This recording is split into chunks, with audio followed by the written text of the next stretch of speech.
Hello বন্ধুরা, নতুন একটা ভিডিওতে তোমাদের সকলকে স্বাগত জানাই। আর আজকে ঘুমটা বেশ ভালোই হয়েছে।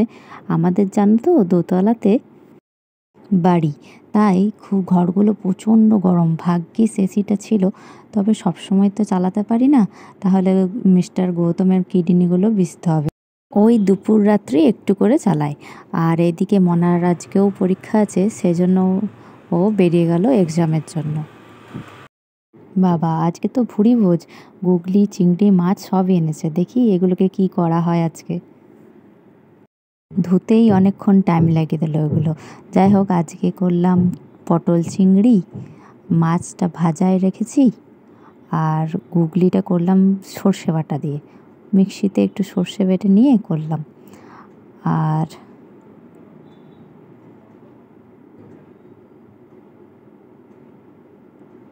এদিকে আলু ভাতে আছে, কালকের কিছু তরকারি আছে, আর ওর পোস্ত ভাজা করেছিল, তার মধ্যে থেকে আমাদেরও একটু করে রেখেছে।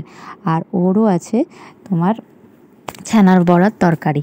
আর এদিকে বিকালের তরকাটা করেও রেখে দিচ্ছি। ওর জন্য ডিম ছাড়া রেখে দেবো, আর আমাদের জন্য ডিম দিয়ে করব। আমাদের ডিম তরকাটাও রেডি করে ফেললাম। আর তারপর রোদ থেকে জামা কাপড়গুলো সব তুলে নিলাম। বাপরে, যা রোদ, যেতেই ভয় লাগছে। মায়ের এদিকে গুছিয়ে রেখে দিলাম, আর আমাদেরগুলো বিকেলবেলায় গুছিয়ে রাখবো। খেয়ে চান করবি? চকে চানটা করে দিই, তারপরে খাবি। আর পড়বি না? আর এখন ঘড়ির কাঁটায় 3:10 বাজে। আমি আজ খাওয়া সারলাম দুপুরে 2:30 নাগাদ। কারণ রান্নাবান্না সেরে পরেই মনার যেহেতু পরীক্ষা চলছে, সেজন্য ওকে একটু পড়াতে লাগিয়ে দিয়েছিলাম। আর এদিকে নিজের জন্য অত টাইমই পাচ্ছি না।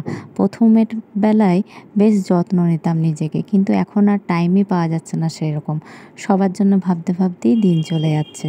তবুও মিস্টার চার বলে যে কি করো সারাদিন, যেন মনে হয় ও আমাকে মহিষীর পদে বসিয়ে রেখেছে। আর এত কিছুর পরেও কিন্তু আমি নিজের জন্য টাইমটা একটু বের করেই নিই। ওইটা আমার ভালো লাগা, ভালো থাকার বিষয়।